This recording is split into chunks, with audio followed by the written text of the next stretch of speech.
Bonjour à toutes et à tous et bienvenue dans cette émission. Il y a des invités comme ça. Aujourd'hui, mon invité est Jamal El-Hamri. Il vient nous parler d'un ouvrage sorti il y a un moment, c'est vrai. Mais comme il y a actuellement une réédition, il nous paraissait judicieux de le remettre au goût du jour. Il est intitulé Les musulmans dans l'histoire de France. Jamal, bonjour à toi et bienvenue. Bonjour. Alors, tu es historien. Ce livre apporte un éclairage sur l'héritage de la communauté musulmane de France. En effet, tu y retraces à peu près 13 siècles de présence musulmane en France, mais aussi en Occident de manière plus large. D'où est venue l'idée de t'atteler à un tel ouvrage? Quelles ont été également les sources d'inspiration? Alors, il y a eu plusieurs sources d'inspiration. Je pense que la première, c'est d'abord l'ouvrage de Feu Mohamed Harkoun aux éditions Albin Michel, il y a maintenant 20 ans, avec un ouvrage monumental, L'islam et les musulmans du Moyen-Âge à nos jours, dans lequel figuraient les travaux de 70 universitaires et qui avait été édité aux éditions Albin Michel. Ça, c'est la première inspiration. Il y en a une deuxième, c'est que j'ai eu la chance de rencontrer, dans le cadre d'un séjour scientifique, des musulmans aux États-Unis, donc la communauté musulmane aux États-Unis, du côté de Washington. Et on avait eu le plaisir d'assister à des conférences d'universitaires qui venaient même aussi dans des lieux de culte, mais voilà, avec une dimension académique. Et ils nous présentaient l'histoire des musulmans aux États-Unis. Et j'avais vu aussi l'impact, en vérité, de que des universitaires de confession musulmane dans un pays occidental, l'impact quand ils s'emparent de cette narration et qu'ils écrivent l'histoire des musulmans dans le pays où ils vivent depuis plusieurs générations. Et on va dire qu'il y a une troisième source d'inspiration, en vérité, c'est le public, de manière générale. Moi, ça fait déjà une quinzaine d'années que je suis conférencier. Donc j'enseigne également, je me souviens, je citais des anecdotes croustillantes sur ce sujet-là auprès de jeunes, auprès d'un public adulte, dans des événements interreligieux, dans des événements même au sein des mosquées, dans un milieu parfois un peu plus militant. Et je voyais l'impact, en fait. L'impact, ce que j'appelle la vertu iconoclaste de ce savoir-là. C'est-à-dire que ça faisait tomber des images à la fois sur l'islam, à la fois sur les musulmans, et à la fois sur l'histoire de France et de l'Europe. Et quel que soit d'ailleurs le public, de confession musulmane ou pas, jeune ou moins jeune, femme ou homme. Et donc, petit à petit, en fait, donc de 2006 jusqu'à 2015, je suis dans une phase un petit peu où je réfléchis. Et à partir de 2015, ça va vraiment être le changement, puisqu'avec ce qui va se passer en France avec les attentats meurtriers, on est, en tant qu'universitaire, intellectuel, on est tous plus ou moins sollicités et on se dit qu'est-ce que l'on peut faire. Et moi, c'est vraiment la voie historique que je vais aborder.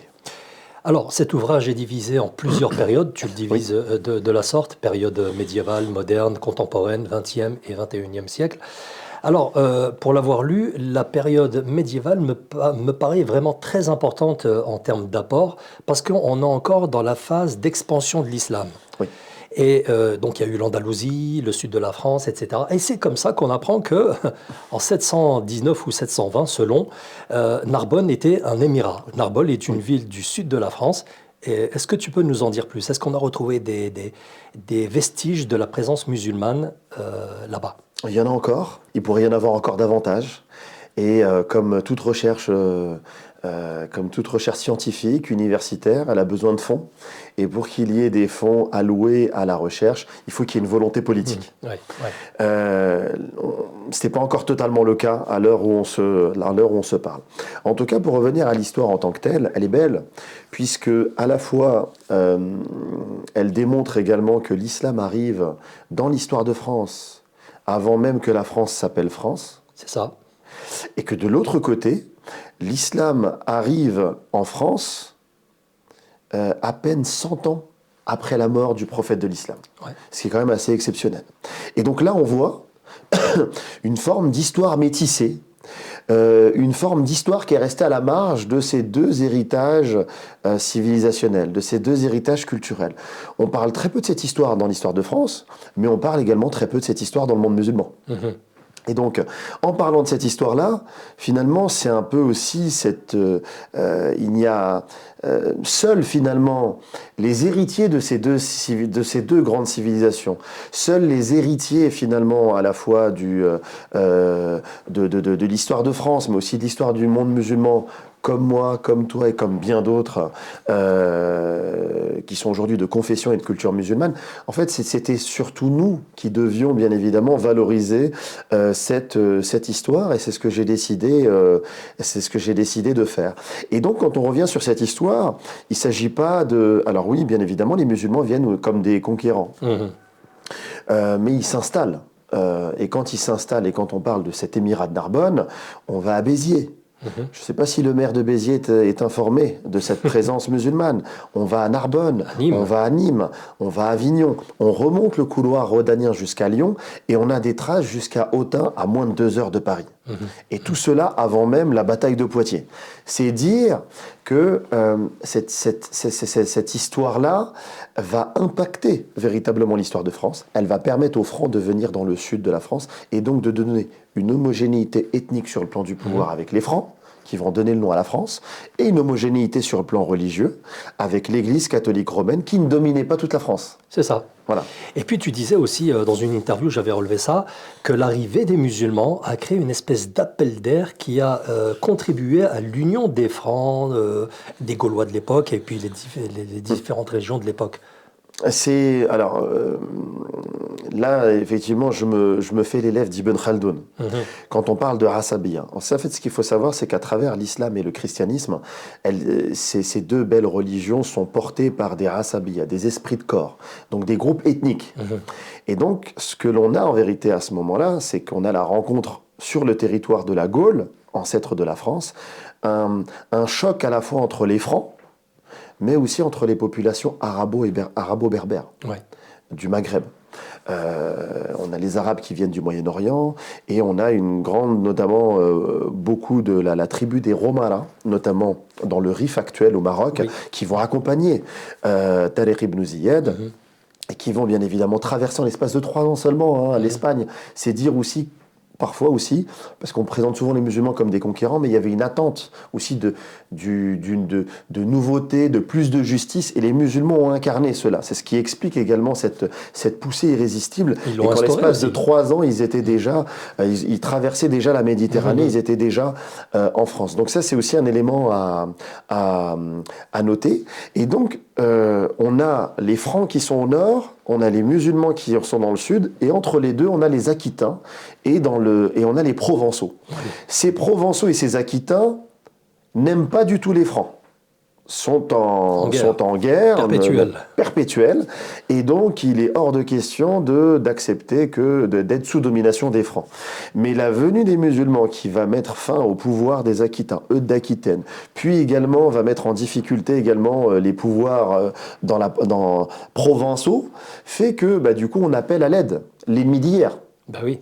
Et donc cet ennemi d'hier vient, mais du coup ne rend pas le pouvoir aux autres, et domine. Et donc la venue des musulmans vient quelque part créer cet appel d'air et ramener les Francs dans le sud et donner une homogénéité à la France. Et donc au moment où on a souvent un débat d'identité actuelle, alors on se parle sur l'apport des musulmans, pour moi le premier apport des musulmans, il est d'abord celui-ci. C'est ça, exact. Sur le plan identitaire, donner une homogénéité à la France sur le plan ethnique et sur le plan religieux. Alors, il y a un autre aspect aussi, c'est qu'on l'oublie souvent, mais déjà à cette époque-là, il y avait des relations fortes entre Orient et Occident, et en particulier la France de jadis, avec Charlemagne et Haroun al-Rachid, qui avaient des contacts, et il y avait même des échanges. Oui.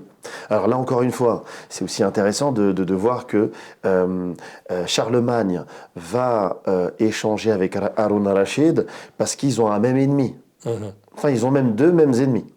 À la fois l'Empire byzantin, mais à la fois l'Empire musulman omeyyade dans le sud dans l'Espagne, la grande partie d'Espagne.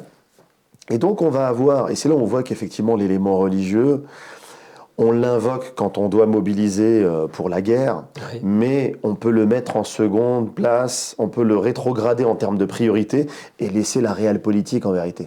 Donc là, Charlemagne se rapproche de Haroun al-Rachid parce que du coup, pour Charlemagne, les musulmans d'Andalousie lui posent problème. Mais de la même manière, Charlemagne, il a une ambition dans le monde de la chrétienté et il aimerait que les chrétiens d'Orient soient sous sa domination. Voilà. Et pour Haroun al-Rachid, c'est pareil. Il est en conflit avec les musulmans omeyyades, mais il est aussi en conflit avec les chrétiens byzantins. Donc on a des liaisons en forme de diagonale qui dépassent le domaine religieux. Alors, pour ceux qui ne le savent pas, je l'ai découvert également aussi dans ton ouvrage, c'est que Saint-Tropez a été à un moment donné un comptoir musulman. Oui. Plus qu'un comptoir, une colonie. Ah oui. Puisqu'on avait cette colonie du Fraxinet musulmane. On dit qu'il y avait plusieurs bateaux de musulmans qui seraient partis d'Almeria et qui auraient échoué du côté de Saint-Tropez, Toulon, Saint-Raphaël, Saint-Tropez et même Ramatuelle. Ils avaient déjà du goût. Hein. Ils avaient déjà du goût. C'est vrai qu'il y a d'autres endroits, effectivement. Voilà. Et donc, ils ont aimé cette terre. Vraiment, ils ont aimé cette terre. Il y a de quoi. La Côte d'Azur est une très belle région. Ils vont s'installer. Et alors, ils s'installent et ils vont donner, selon l'historien Lévi Provençal, le nom de la ville de Ramatuelle. Rahmatullah, qui est miséricorde de Dieu. J'allais te poser la question justement par rapport à Ramatuelle, parce que j'ai entendu dire que son nom était Rahmatullah. Oui. Et pareil pour Perpignan, j'ai entendu dire que son nom d'origine était Birbanian. J'ai entendu également cette qui veut dire le puits des maçons, peut-être. Alors, en tout cas, oui, c'est une possibilité. Il y a des historiens qui disent cela. En tout cas, tous les noms de ces villes du Sud ont été arabisés. Et par la suite ont été latinisés puis francisés. Oui. Donc on a aussi un grand massif des morts également à proximité de cette colonie musulmane du Fraxinet qu'on peut encore visiter. Et ça permettait vraiment aux musulmans aussi de couper un petit peu les routes commerciales entre la Gaule et le Vatican. Et donc, ils étaient vraiment dans un... Et en même temps, ils servaient aussi les intérêts, bien évidemment, sur le plan maritime, du pouvoir musulman à Cordoue. Donc, ils avaient un vrai rôle politique, pratiquement un siècle, jusqu'en 972, où ils vont être délogés par une coalition de princes chrétiens, au moment où ils ont capturé l'abbé de Cluny. Oui. Et là, à un moment donné, ces puissances-là se sont dit, maintenant, il faut qu'on déloge en fait cela, parce que du coup, c'est un vrai caillou dans la chaussure de tous ces pouvoirs. Alors, à l'époque, les musulmans sont bien présents dans le territoire du sud de la France. Ils ne viennent pas simplement s'installer, ils vont y vivre, ils vont fonder des foyers, etc. De quoi est constituée les communautés musulmanes de l'époque? Est-ce que c'était des négociants, des commerçants, des militaires, des traducteurs? Qu'est-ce que c'était? Alors on a des hommes d'armes, on a des hommes également de savoir, on a également des hommes d'avoir également. Vraiment, il y a de tout. L'idée, en fait, ce qu'il faut comprendre dans ces colonies, c'est qu'elles sont à chaque fois en lien avec le pouvoir musulman de Cordoue. Voilà.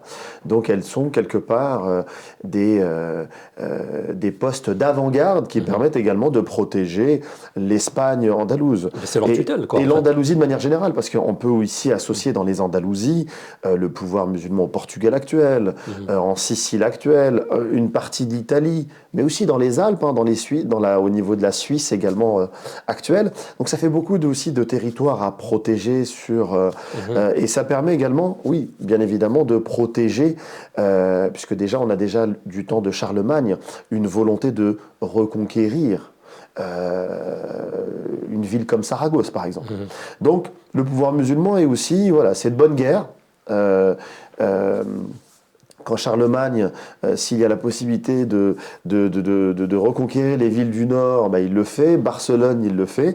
Côté musulman, c'est la même chose. Si on peut avoir des postes d'avant-garde pour embêter l'ennemi et surtout protéger les arrières. Ouais. Voilà. Alors, dans une interview, tu rejoignais certains historiens qui disent, ils se prennent un petit peu la tête sur le poids de la bataille de Poitiers, le poids historique, je veux dire, alors qu'en fait, il y a une autre bataille qui est beaucoup plus importante, qui est beaucoup plus décisive, c'est celle de Toulouse. Celle de Toulouse, oui, exactement. Ouais. Celle de Toulouse, déjà, elle précède celle de Poitiers, déjà de 11 ans, 721, et c'est vraiment cette bataille donc, entre le pouvoir musulman de Narbonne, tout juste installé, et les forces des Aquitains emmenées par Eudes d'Aquitaine. Et cette bataille-là, elle arrête vraiment la poussée un peu irrésistible, en l'espace de... donc les musulmans traversent le détroit qui prendra le nom de Tariq ibn Ziyad, le détroit de Gibraltar, en 711. 10 ans après, il y a la bataille de Poitiers. Donc c'est-à-dire qu'il y a une avancée irrésistible et que c'est vraiment cette bataille-là qui s'arrête. Et au moment de la bataille de Poitiers, si on se place au nord avec les Francs sont occupés dans d'autres guerres. Donc il y avait entre guillemets un boulevard pour aller beaucoup plus haut et s'installer. Mais ce n'était pas forcément l'objectif des forces musulmanes, et en tout cas la bataille de Poitiers, elle arrête cela. Maintenant, qu'est-ce que ça nous dit, nous, sur le plan en tant que Français, par rapport à l'histoire de France? C'est que si les Aquitains avaient dominé les Francs, et qu'ils avaient donné le nom à la France, c'est-à-dire de la Gaule, on serait passé à l'Aquitanie, c'est-à-dire en tant qu'Aquitains, ils auraient donné le nom à la France. Aujourd'hui, dans nos livres d'histoire, on parlerait davantage de la bataille de Toulouse. Maintenant, on parle plus de la bataille de Poitiers, alors que c'est la bataille de Toulouse qui est plus importante, parce que l'histoire est toujours rédigée par les vainqueurs. C'est ça. Et en France, ce sont les Francs qui ont gagné, donc on va, du coup, d'une escarmouche, on va en faire une bataille décisive. Et alors, si on veut aller un petit peu plus loin, si tu me permets, cette bataille de Toulouse, elle a toujours été invoquée pour deux moments. À chaque fois que la Gaule ou la France était quelque part en conflit ou en guerre avec les musulmans, mais aussi quand elle était envahie par des puissances européennes. On en parle très peu, mais c'est intéressant de voir que pendant la guerre de 100 ans, au moment où on était en conflit avec les Anglais, on invoque la bataille de Poitiers. Au fin du 19e siècle, au moment où l'Alsace devient allemande et que la France perd la guerre contre la Prusse en 1870, on invoque quoi ? La bataille de Poitiers. Donc c'est intéressant de voir qu'à chaque fois que la France est en difficulté ou en guerre face à un ennemi, qu'il soit musulman ou européen, on invoque cette guerre pour remobiliser les Français à chasser l'ennemi extérieur. On est aux alentours de l'an 1095. À l'époque, il y a déjà instrumentalisation des musulmans, notamment pour lancer les croisades, avec l'appel d'Urbain II de Clermont. On est en 1095.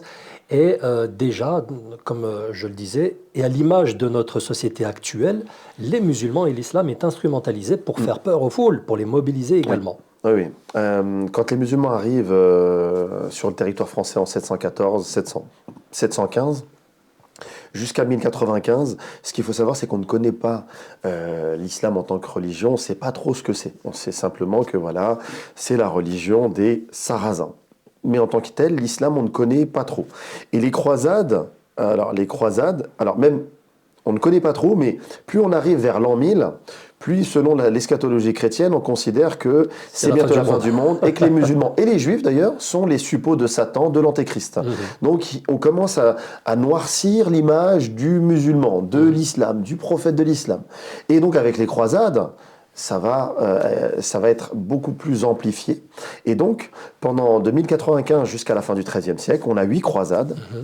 8 croisades où, pour mobiliser 100 000 hommes, il faut discréditer l'islam. L'homme musulman, la femme musulmane, l'islam en tant que religion ou le prophète de l'islam.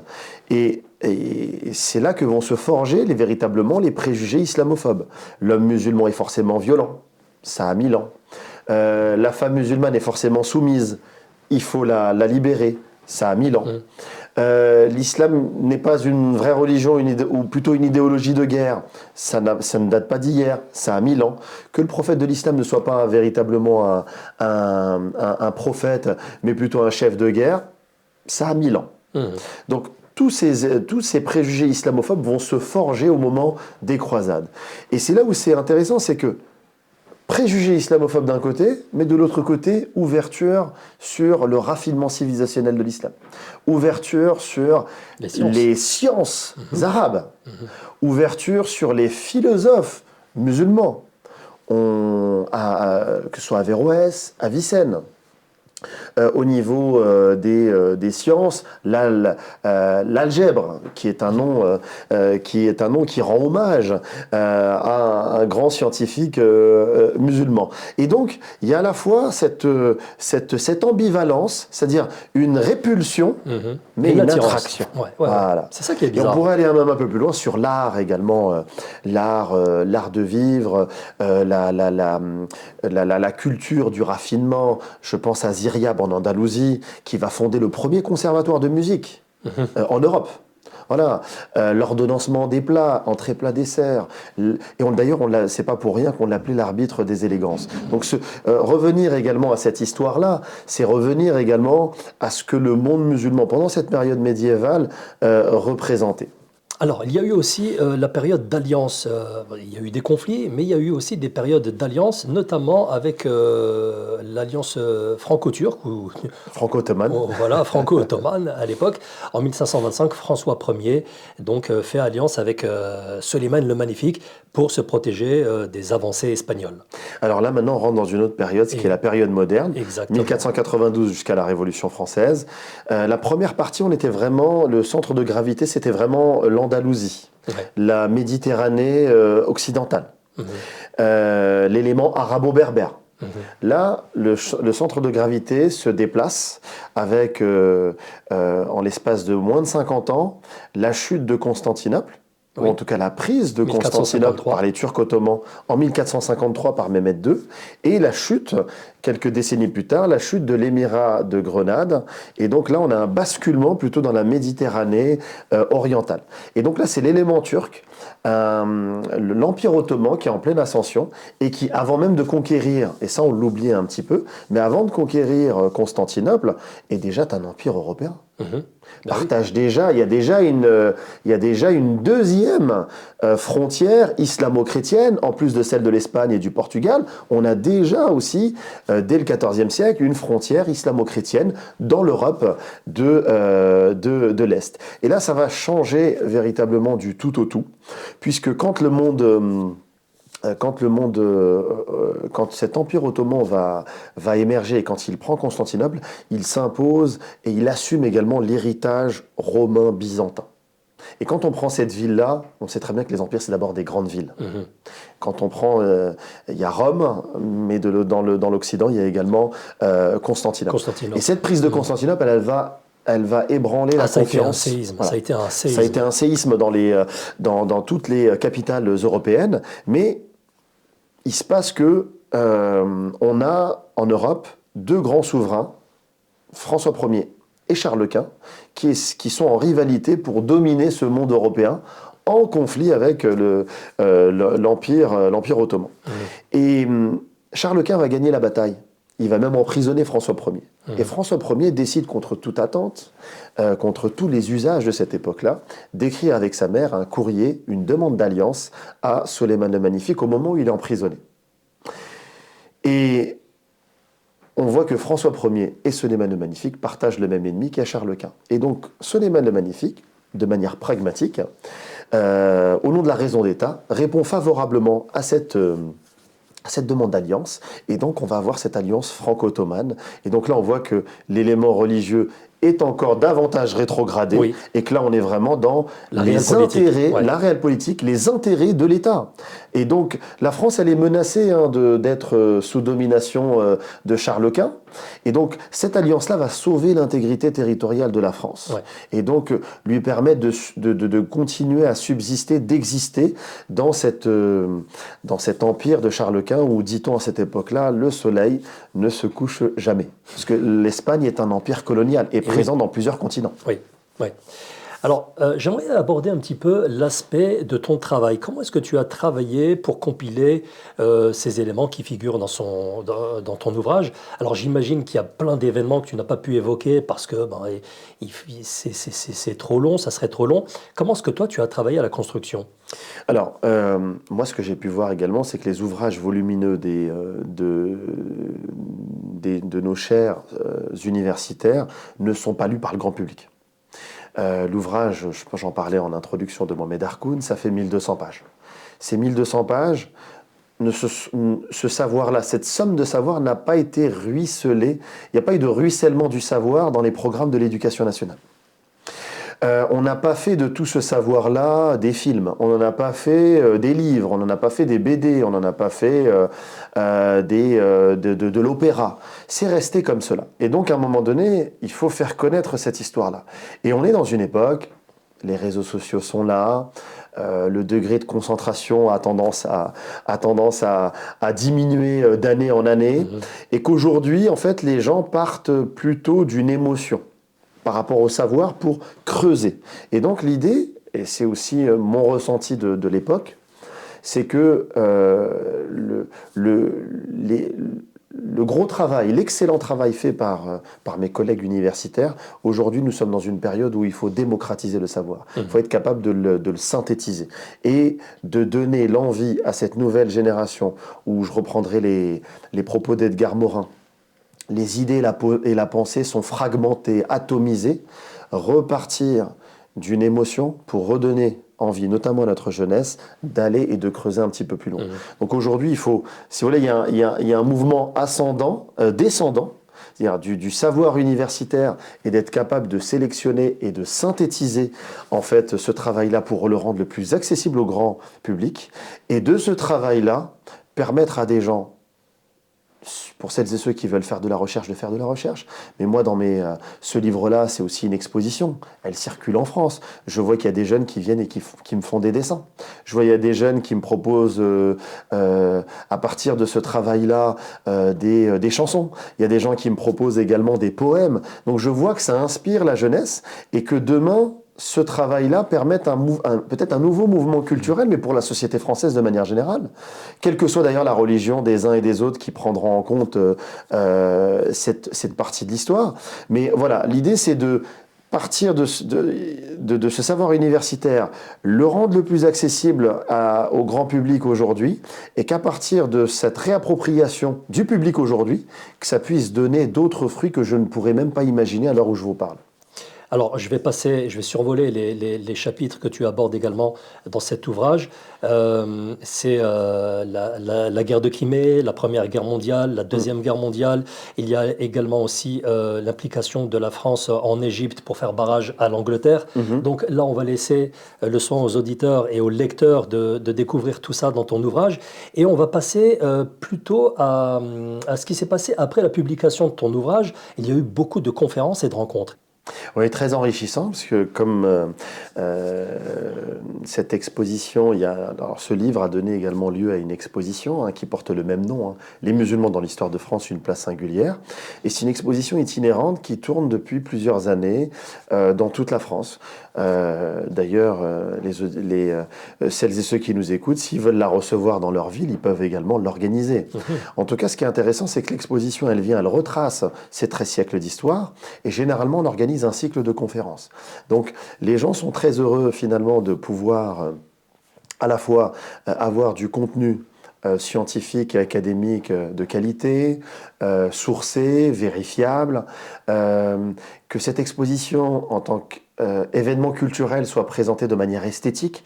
L'exposition est belle et on a des excellents retours. Et en même temps, voilà, ils sentent également dans le travail qui est le mien, cette perspective également de vivre ensemble, de faire discuter les Français dans leur diversité sur ce sujet-là. On peut être capable d'avoir un débat citoyen de qualité, respectueux, et que les peurs, s'il y en a, qu'elles puissent s'exprimer, et qu'on soit également capable, dans cette exposition, dans les conférences, de déconstruire les idées reçues, à la fois sur l'islam et les musulmans, mais aussi, j'insiste bien, sur l'histoire de France. Donc voilà, tous ces éléments font que, et le retour du terrain me donne en fait envie de continuer ce travail-là. Tu parlais tout à l'heure, effectivement, le livre n'est pas sorti aujourd'hui, mais j'ai l'impression qu'il n'y a ni date de sortie, ni date de péremption. J'ai l'impression qu'à chaque fois quand je rencontre un public, que c'était le livre qu'il fallait quand les gens le découvrent. Et en tout cas, moi, ça me fait plaisir parce que c'est le livre, et je l'ai écrit de cette manière-là, c'est le livre que j'ai écrit. En tout cas, ce livre que j'ai écrit, c'est le livre que j'aurais aimé lire quand j'étais jeune. Et que quand je vois tous ces jeunes se dire, bah voilà, d'un côté être fier, être digne, et d'avoir des arguments pour dépasser toutes les idéologies qui voudraient les stigmatiser, les mettre dans un coin, ou leur dire que vous êtes des Français de seconde zone, vous n'êtes pas assez français. Là, on a quand même des éléments qui permettent également de dissocier l'islam de la question de l'immigration, de dissocier l'islam de la question de la colonisation pour réinvestir le temps long et de se dire que finalement l'islam et les musulmans sont l'autre qui a permis à la France et à l'Europe de se trouver en termes d'identité. Finalement, l'identité européenne avait besoin d'une altérité et l'islam et les musulmans ont été celle-ci. Maintenant, aujourd'hui, et ça va être le défi dans les prochaines années, c'est comment nous sommes capables, à travers cette longue histoire, de redonner de l'histoire à des préjugés à l'endroit de l'islam, des musulmans, et d'être capable de les déconstruire, et d'être capable finalement, pour la société française, mais aussi pour la composante musulmane de la société française, de se dire, voilà, quelle société française nous voulons demain, mais aussi quelles sociétés européennes nous voulons demain. Ce livre revient également aussi sur la période coloniale, parce que nos parents, nos grands-parents ont fait partie de cette histoire-là, et finalement ont été des citoyens d'empire également. Et donc cette citoyenneté d'empire, il faut être capable également de réinvestir cette histoire coloniale sans faire du déni, sans être non plus en cherchant des coupables, mais en tant que génération actuelle de 2025, avec un regard de gens, de citoyens de l'année 2025 en France qui essayent de revenir sur le passé pour créer les conditions d'un meilleur vivre ensemble. En tout cas, ce livre-là, je pense, contribue, en tout cas apporte sa contribution, sa pierre à l'édifice. Très bien, merci beaucoup Jamal Hamri d'être passé pour nous parler de ce livre, encore une fois, Les musulmans dans l'histoire de France, une place singulière. Alors, la dernière question, est-ce que tu aimes lire? Évidemment, je pense que c'est oui. Ah oui, ah oui. Ça tombe bien, j'ai un petit cadeau pour toi, il se trouve sur la table, tu peux le prendre, voilà. Merci beaucoup. C'est Les Aventures de Saladin. Saladin, voilà. De Liège Chacal, un grand frère que j'aime beaucoup, en plus, j'aime beaucoup son travail, c'est un conférencier vraiment de qualité, un spécialiste d'Al-Razali, et quelqu'un qui s'est lancé dans l'aventure de Saladin, et je pense que ça rejoint la démarche qui est la mienne, c'est-à-dire comment nous sommes capables également à partir de nos formations respectives, autour de la civilisation musulmane, comment on est capable également d'apporter aussi du contenu culturel, livres, expositions, romans, auprès de la jeunesse, notamment cette jeunesse de France, et comment aussi on peut, à travers l'imagination, à travers le beau, à travers la culture, comment on peut aussi réenchanter un peu notre société, réinspirer également notre société et l'ensemble des individus qui composent notre société. Pour avoir discuté avec l'IS, nous sommes sur cette même longueur d'onde et je suis très heureux du coup d'avoir ce cadeau-là. Et nous remercions Elias Chacal justement des éditions Orims qui nous offrent généreusement ces cadeaux à chaque fin d'émission. Merci à toi Jamal. Merci à toi Fawzi et longue vie à cette émission et à tout le travail que tu fais d'ailleurs depuis de longues années. J'en suis un témoin privilégié. Merci à toi Jamal. Salut. Merci. Ciao.